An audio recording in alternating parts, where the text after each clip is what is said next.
Hello and welcome to our webinar today on selling digital marketing. I'm Chad Hill and I'm joined by Adam Stetzer and a large crew.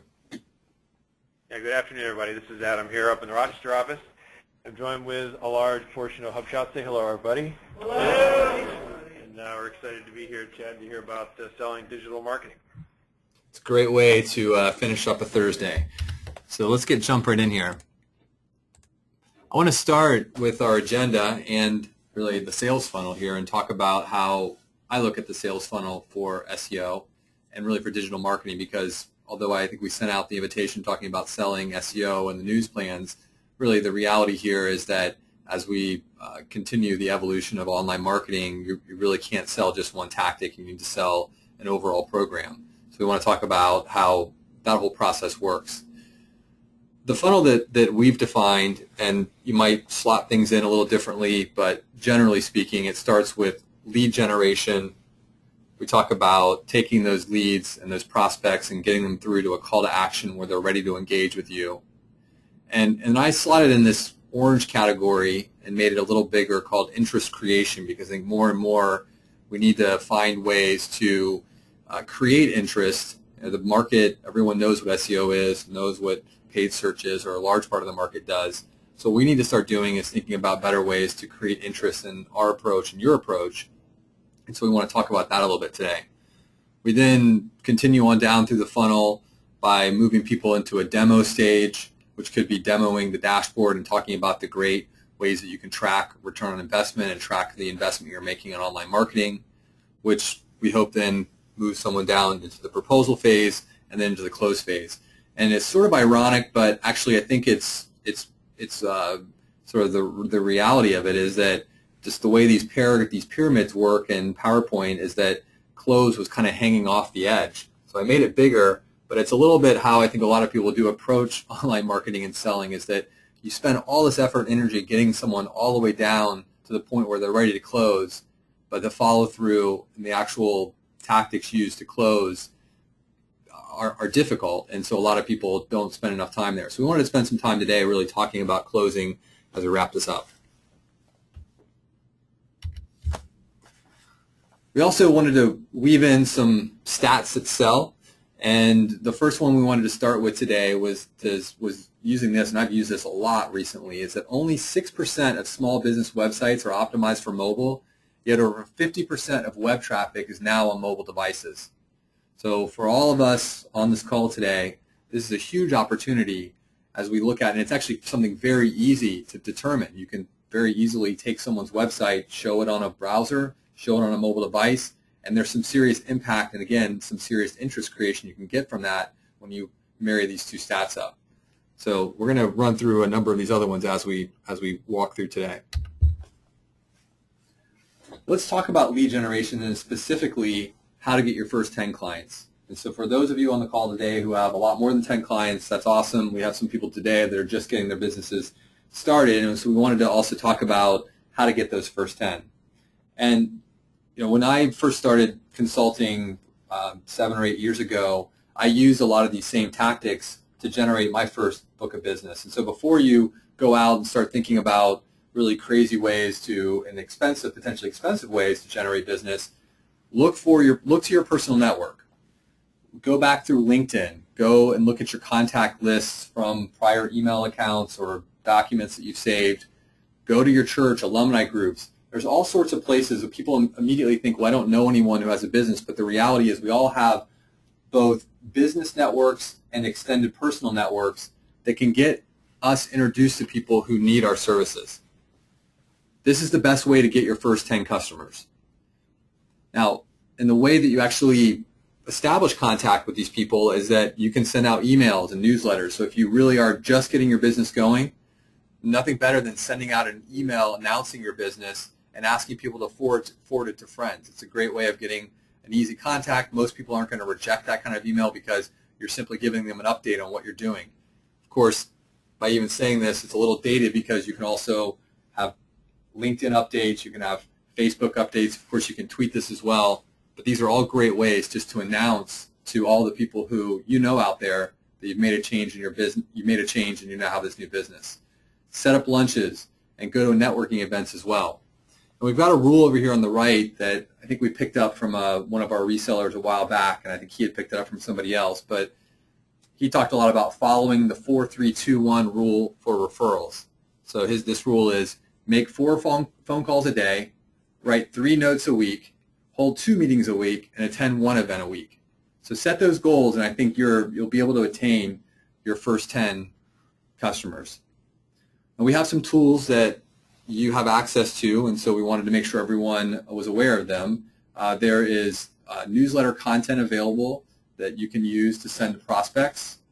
There is email marketing, of course, there's an email marketing platform that all of you guys have access to as part of the reporting only service. And then also that there's autoresponder content that's also been, that you either can write and have your AM help you set up, or there is some templated copy that you can borrow from as well. Another stat that sells here. So websites that have an active blog can increase leads by 126%. Again, something very easy for all of us to look at when we're out there prospecting and talking to people. You see a website, after you decide whether or not it's optimized for mobile, go look for a blog. If there isn't a blog, again, you've got a good interest-creating remark and opportunity here to throw this stat out to get someone's interest.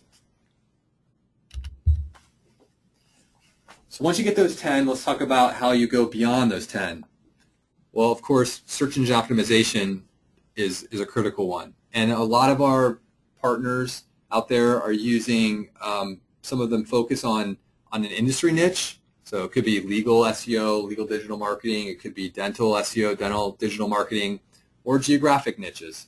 And this really just depends on what market they're in, what their background is, and a lot of people ask me, which one do I think is better? And I don't really have a good answer because we have examples of both. There's some real benefits of targeting a geographic area. You don't end up with too many people competing against each other because you have lots of different categories of business in each market. But there's also benefits, and they're from a media standpoint relatively easy to reach because you know where they all are, and you could probably drive to them very easily. But at the same time, we have a lot of people who focus on vertical niches, and there's other benefits there as well. There are trade shows that happen. It's easier to find the associations that those people all belong to. So pick the one that makes the most sense for you. A lot of people utilize partnerships. So you go out and you work with other agencies, associations out there that don't have the skill sets that you do, don't have the capabilities you do, and you're able to offer those capabilities to those partners. Conferences are good. Again, there's examples of niche conferences.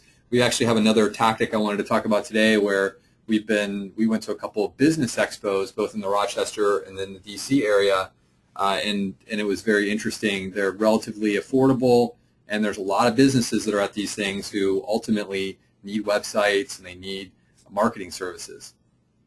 You can always try the trusted friend cold calling.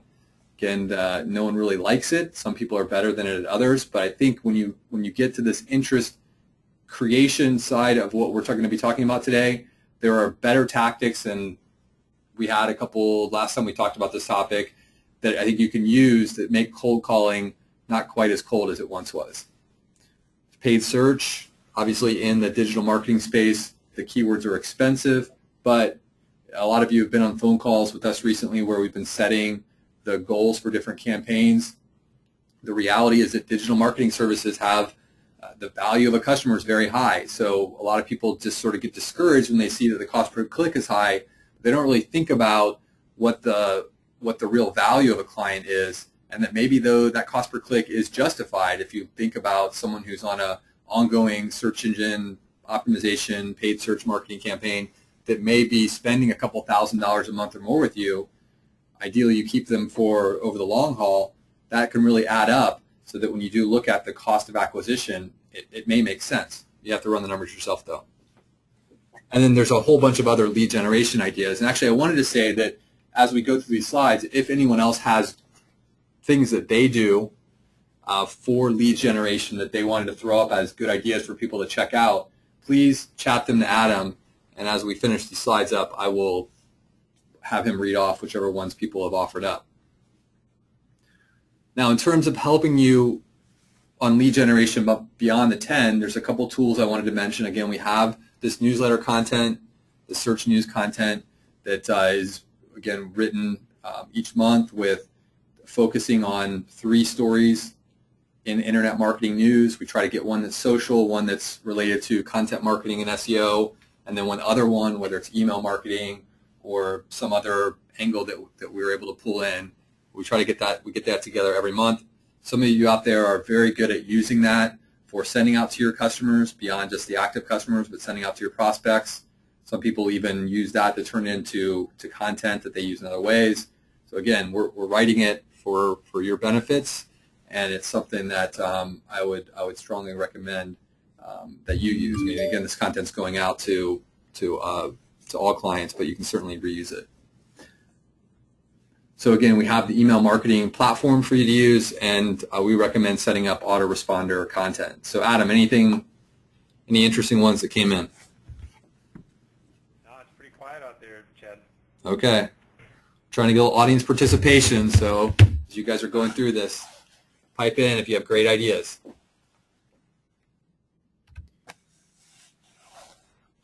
Okay, so let's talk about the call to action, and I wanted to use a couple of the ones that are obvious. So once you have someone who is either on your website, so I guess there's really 2 angles. When you think about the inbound marketing side of this, someone is going to find you in your website, and there are going to be a couple different call to actions that you can have, and same is true for if you were at a trade show, someone's coming to your booth. So there's the inbound side of it, and there's the outbound side of it. On the inbound side of it, what we found that works very well is the web grader and doing a marketing assessment. And again, people are always trying to benchmark themselves, and the web grader that we've built is about benchmarking yourself and your organic traffic values against your competitors.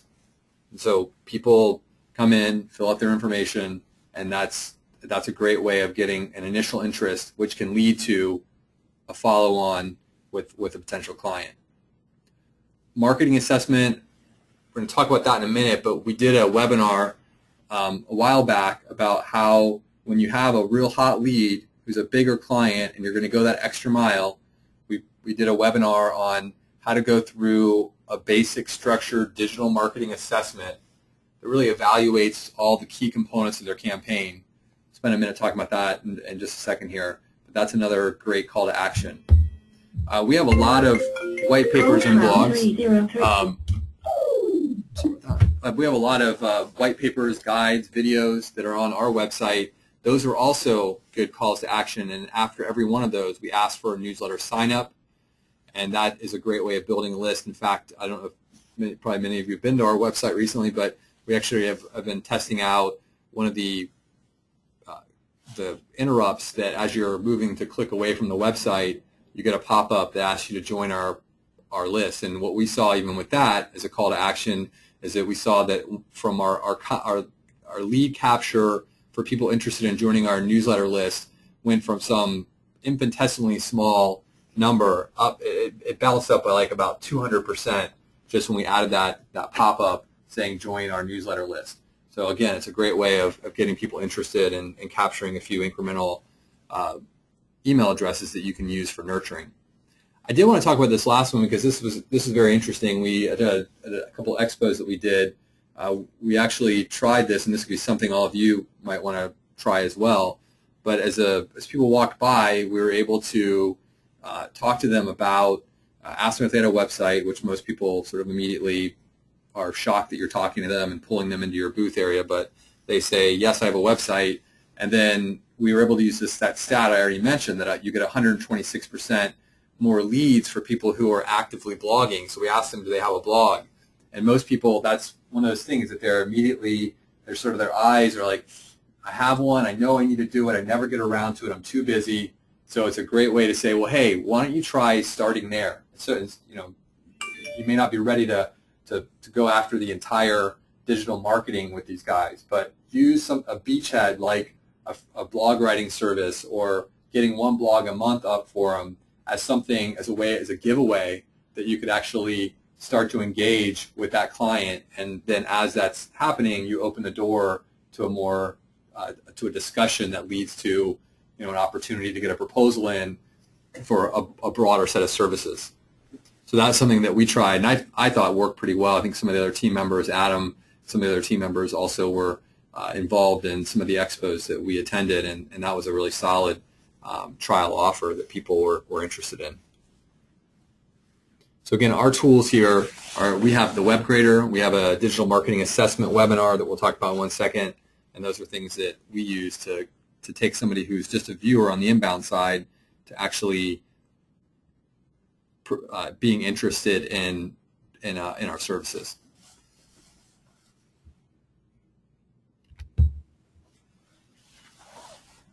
Another stat that sells: event-triggered marketing can potentially save 80% of your direct mail budget. So, this is clearly, falls into autoresponders and nurturing. So a huge savings there. Let's talk about interest creation. So if going back to our funnel, this is something new that I added from probably the last webinar we did on selling digital marketing. And that's because I think that this is where I see the biggest change, is that a couple years ago, there was enough of the market out there that really hadn't even tried SEO and online marketing. I think that there's it's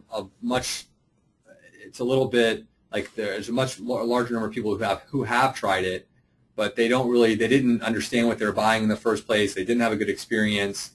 And so I think coming to them a little bit more with a way of evaluating where they are today and helping them understand why maybe they weren't seeing success, they're looking for someone they can trust. And I think that's where a lot of you all have a good opportunity to be the person that is trustworthy. So you need a way to create that interest. And I think just going in saying I'm selling SEO, those days are over. You need to go in with having done a little bit of homework. The trick is that it's difficult. You don't want to spend hours and hours putting together a slick marketing assessment for somebody who has no interest or is never going to be interested. So this is where something like a Web Grader is a really, really good tool for that initial interest creation. Now, we have one, but I want to say there are others out there that you can use, and there's by no means any reason you can't use more than one, but WooRank has a great one. My Site Auditor is another great one. So these are all tools that you can use to do an assessment of a website.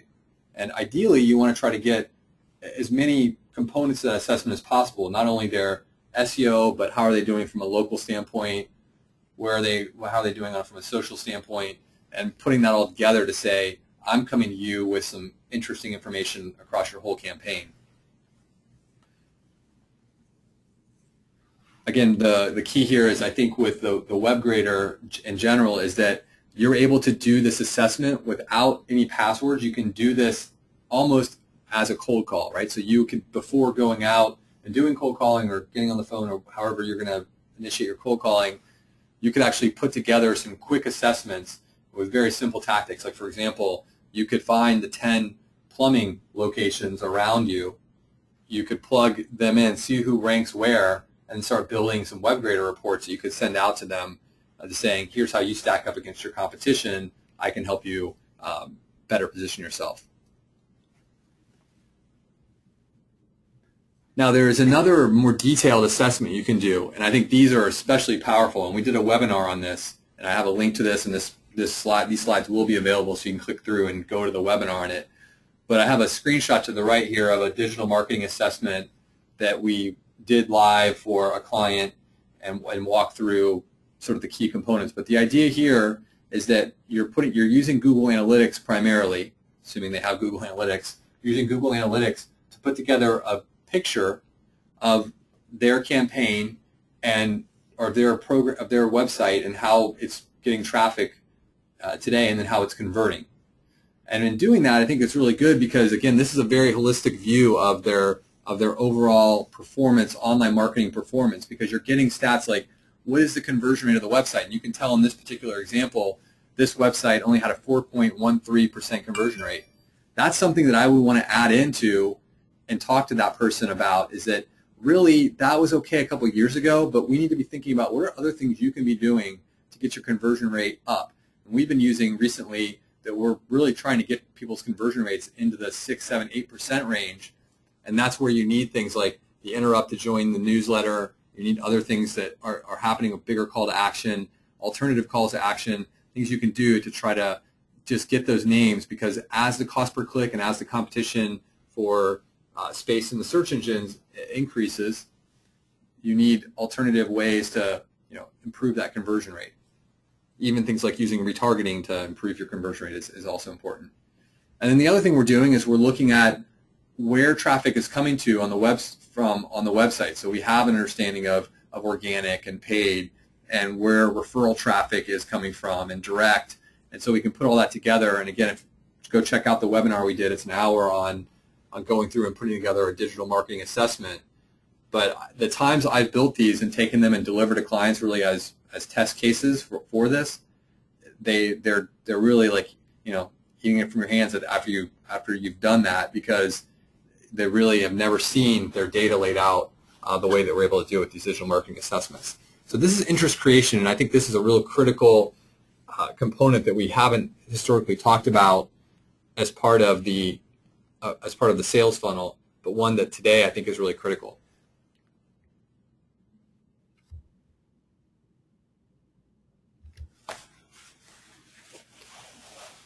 If you create that interest, I do think you also need to be able to validate that you know what you're talking about. So if you go out and you deliver a great web grader report, or you go out and you do a digital marketing assessment, I think you need to be able to have someone see that you're practicing what you preach. So that means that you need to have an attractive website. Attractive probably means it also needs to be mobilely responsive. It needs to have a good visual look and feel. You need to have rankings. You need to have some videos on your website, whether they're the Animoto style explanation type videos, or whether you actually get someone to record you live in your office or using Skype or Google Hangouts. You need that on your website. You want to have a strong call to action, and you want to have these micro conversions I'm talking about. So it's not just sign up today, or just not just a contact us page, but you have newsletter signups, you have invitations to have people like your content, tweet your content, and those type of things.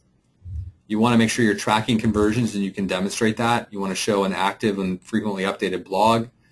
You need to have a social media presence, and you need to have some sort of email marketing going on. So this is all stuff that probably, when we look across all the people on the call today, I'm sure that of these individual elements on this page, there's probably at least one or two that you haven't done. So these are things that I think do help improve your marketability. And when you do get someone interested, it gives them the validation that, yes, this guy knows what he's talking about, and they're actually following through with it on their website. So, of course, a couple of things that HubShout can do. We, of course, could help you with a content marketing campaign or any of the other campaigns that are here. And then at a minimum, I would recommend making sure that you're fully integrated in tracking. You're using phone tracking and lead tracking so that you can show your clients some of the dashboard components and that are in the software.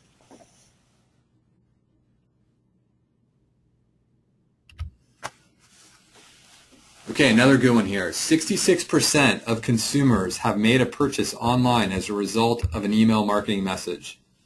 So I'm sure that all of you, because I've had this discussion with tons of clients over the years, everyone out there, when you talk about email marketing, they all say, yeah, I pay a subscription to Constant Contact or MailChimp or whatever it is. But the minute you start asking them, when was the last time you sent an email out? They're like, well, yeah, that's right.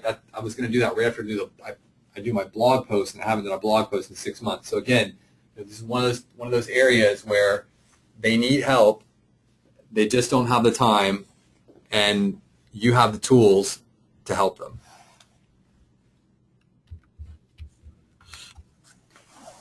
All right, continuing on down through the sales funnel. The next thing that we always recommend is doing a demo. And I think there was a time where the where the demo was the way you led someone, because it was all about just showing all the graphs and charts. But I think now what the demo is all about is people out there probably are a little bit more nervous about, is this program going to pay? Am I going to see a result out of this? I think that's really the main purpose of the demo now, is to show them, one, they're going to get what we're telling them we're going to do. So there is a sense of showing that the deliverables are going to be there.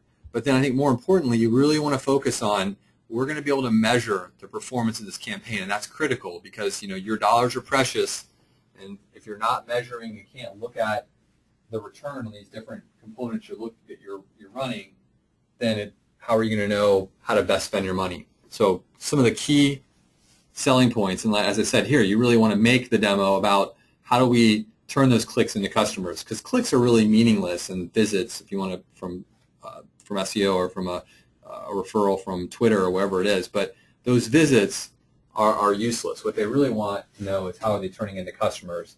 And so that's where things like the fact that you have unified reporting, that you can track calls and leads, you can do your email marketing right in the same place, and then of course that you can track and measure your content marketing.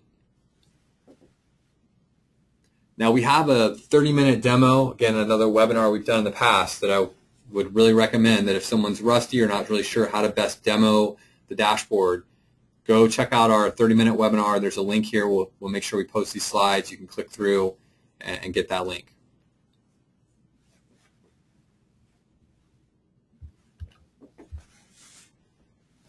Another good one here. Businesses that use marketing automation to nurture prospects experience a 451% increase in qualified leads. Wow, that's really, that's big. And for those of you who look at that number and say it's impossible, the reality is I think email marketing is, when you look at the stats that are out about the ROI on different marketing tactics, email marketing is always either the first or the second. And the reason why is because you get this targeted information, someone's expressed interest, and you can actually convert them. Use the tools that we have. You've got them built into the software with email marketing. It's a great option as well. Okay, so just let's recap where we are. You've got that lead, which wasn't easy. You've actually gotten them to come to the website. They've seen a demo. They're impressed, and so now we need to put together the proposal. So that proposal, you want to make sure that, again, we're trying to set this up so that you're writing, you actually are working through and have a fairly active sales funnel. So you want to have some stock components ready to go. So you want to write a little bio about your company and build up a custom proposal template. And then you want to do the basic keyword research and basic opportunity analysis, whether that's for paid search or whether that's for a content marketing and SEO program. But that all gets plugged into the proposal along with pricing. And then if you're using, you can send that link out and have someone see all the pricing for these different plans. And that's, again, part of the reporting software that all of you have access to.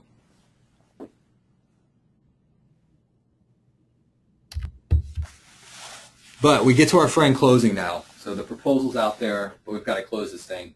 And I don't know, I feel like I've probably written, I don't know if I've ever calculated my true closing rate, but I know I've written a heck of a lot of proposals and not closed nearly enough of them over the years.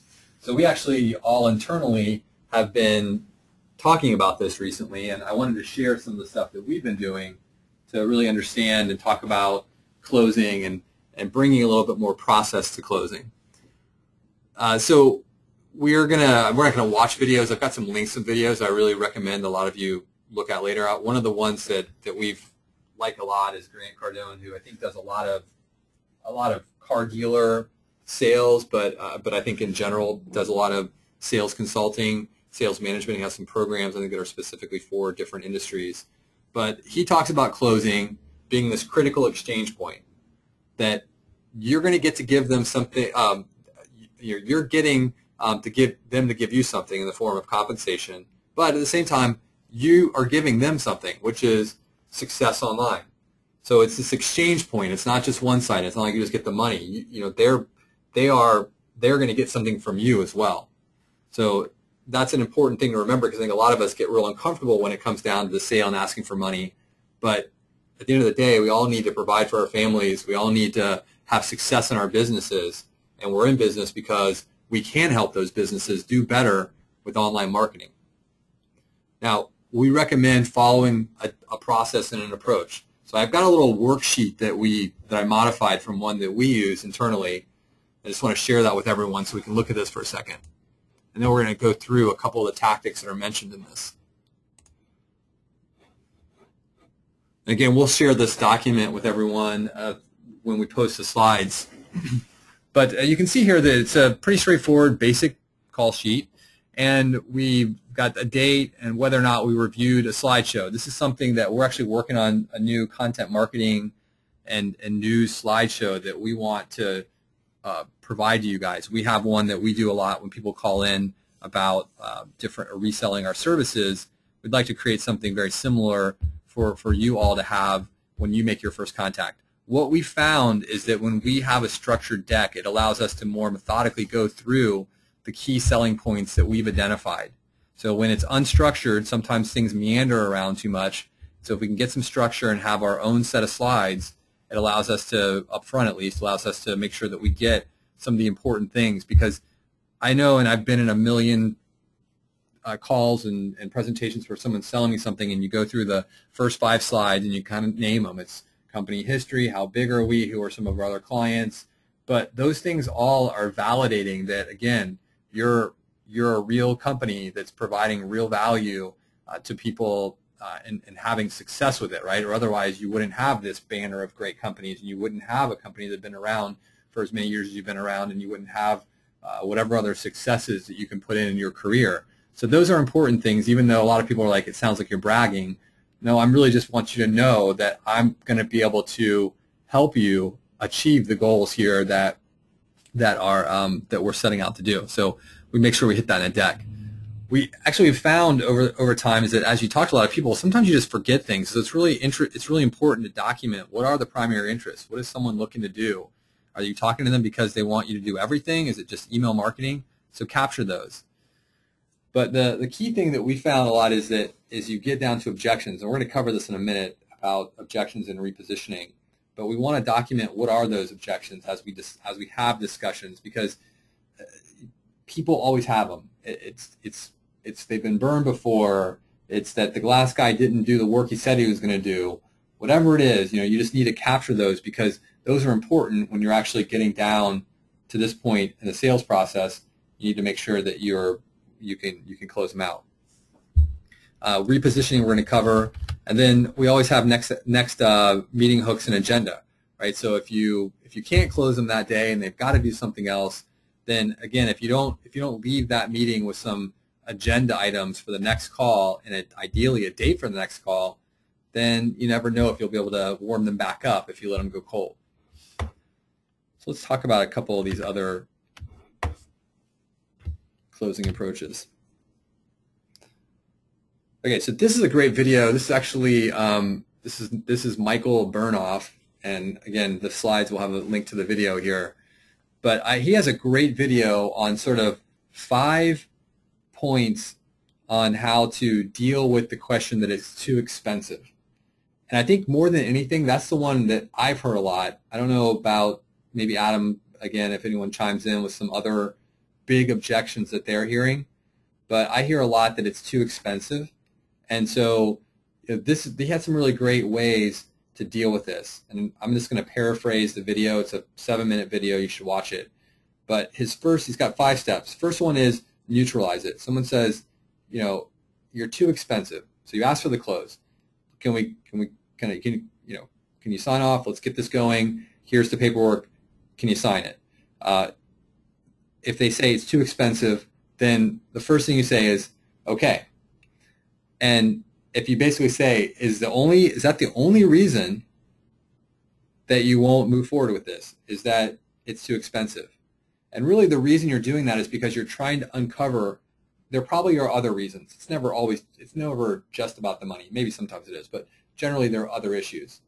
And so you really want to use that to basically say, is there anything else that you're concerned about? And the idea there is that you're uncovering the real reasons besides the fact that they're saying it's too expensive. So you need to say, they can figure out why they feel that it's too expensive. And then in that case, they'll oftentimes say, well, it's not just that it's too expensive. I think I can just drive down the street and buy it. And in his case, he talks about going to Sears and getting it for a little bit less money or something, whatever it is. But the next part is repositioning. Because at that point, you now know what you've uncovered, the real objections. And now you want to reposition and go through each of those objections.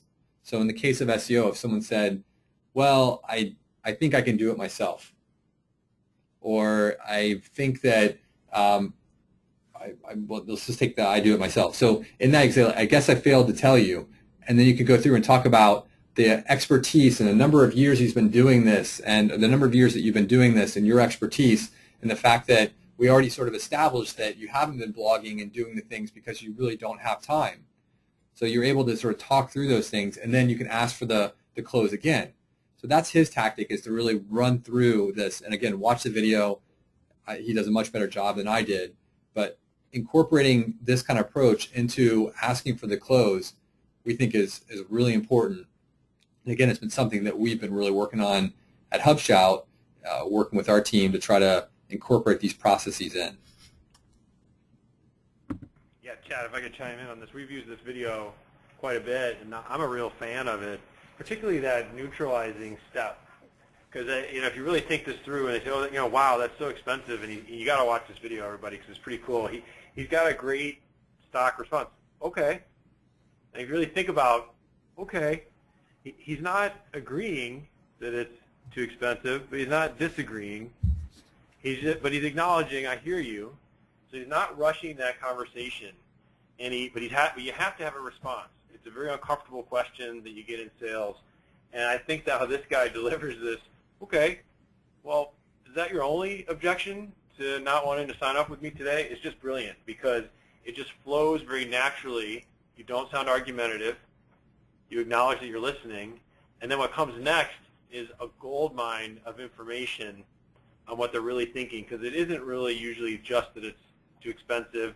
That means they haven't understood the value proposition, which is where this question and uncover section gets into, and it gives you an opportunity for a reposition. So yeah, Chad, this is excellent that you put this in here.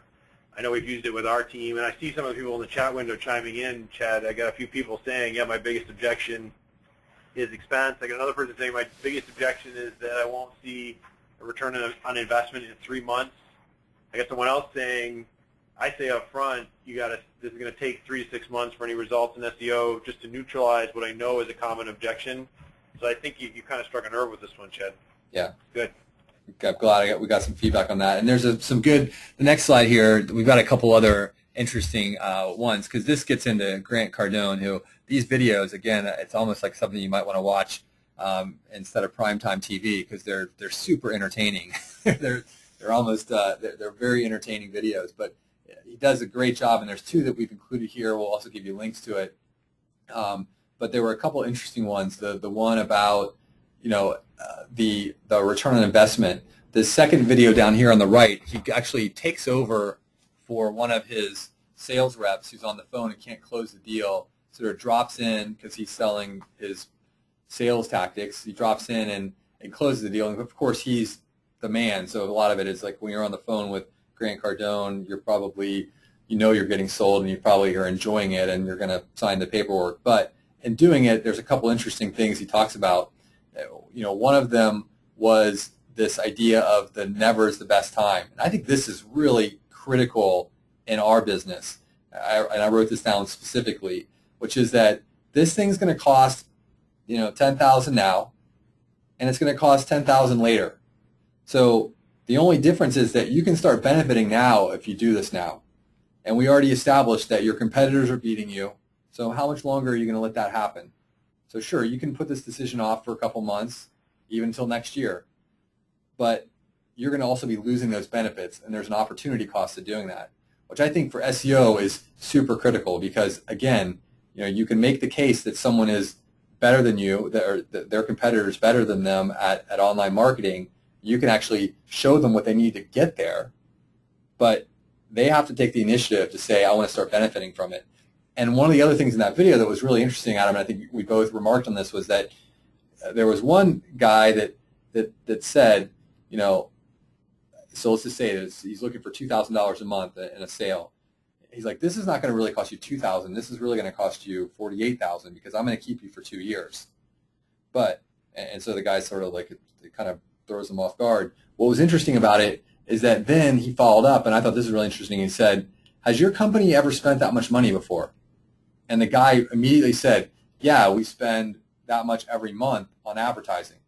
So then, of course, he runs through it and he says, so you were telling me, so have you ever had advertising that's not worked before?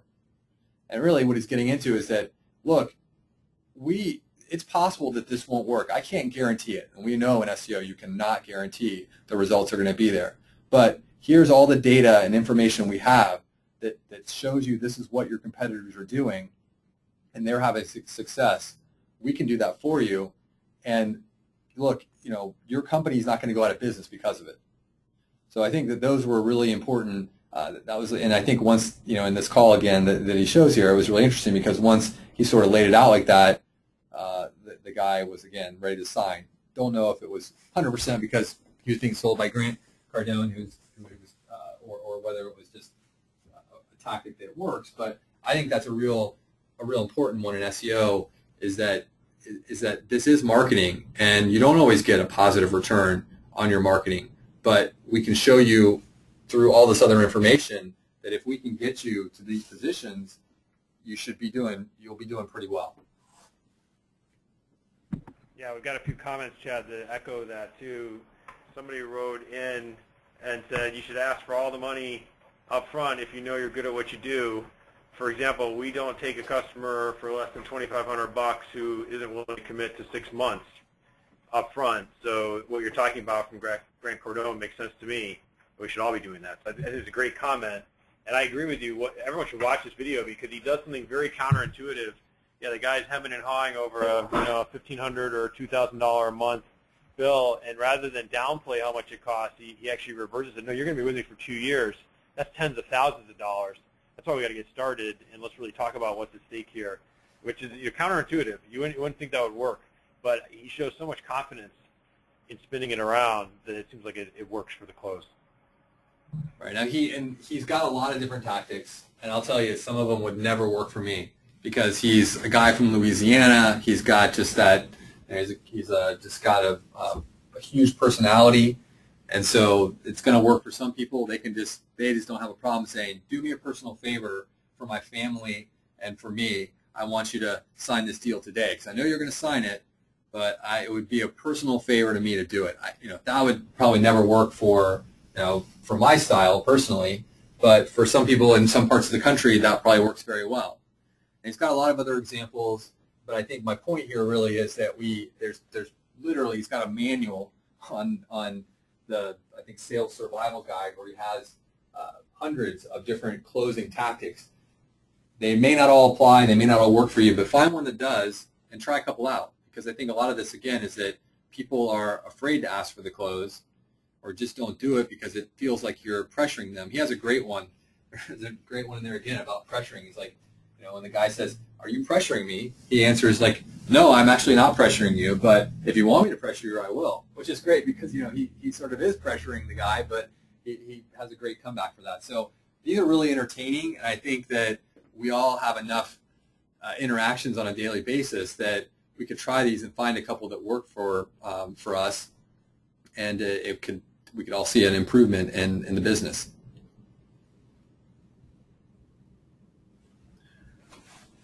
Okay, great. Well, that pretty much wraps up our webinar for today. Adam, do we have any other final comments or questions that came in? Yeah, I do here. Somebody asked, do you have a role play video so we could actually see how this is done? I'm trying to think, Chad, if we've ever shot one of those in our brown bag series or in a training series before. No, I don't think we have. We do role plays a lot when we have new team members come on board, but I don't think we've ever recorded any of those. So we should. That would be a good one to add to the list, Adam.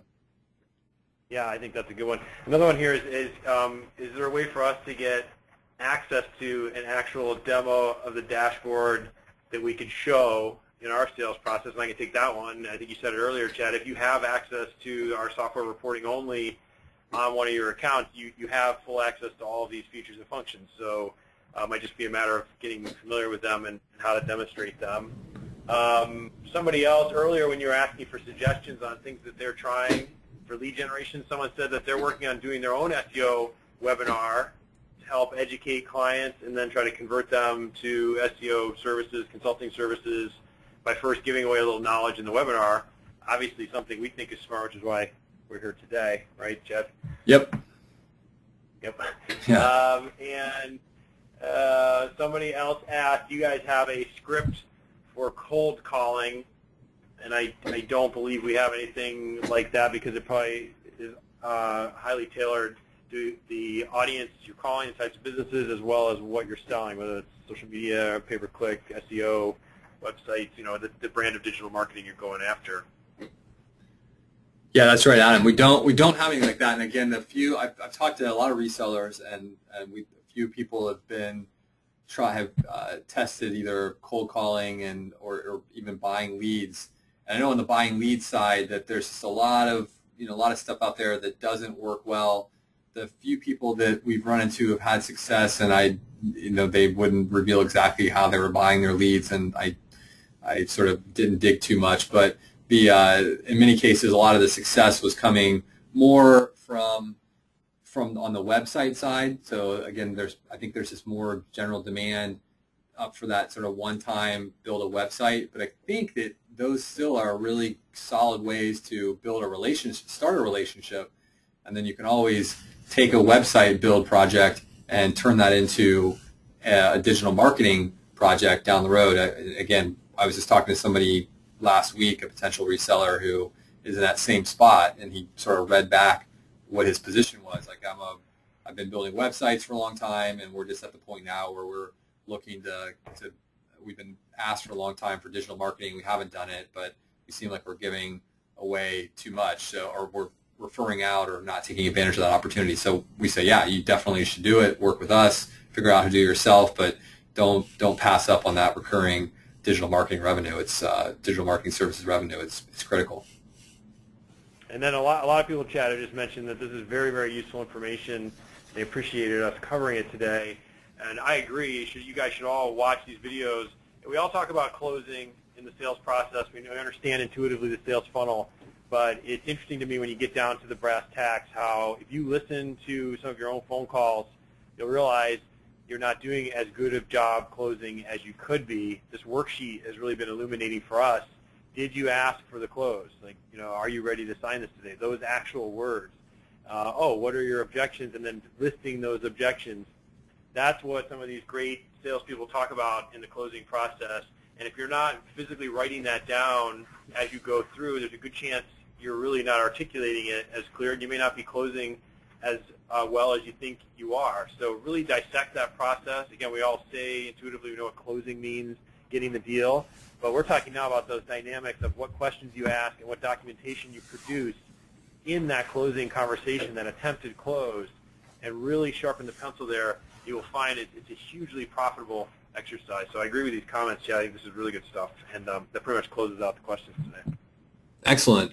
Well, thanks everyone for your time, and as usual, we'll get this posted up on the website, and in this particular case, the slides will also be there with links to these different documents that we've referenced.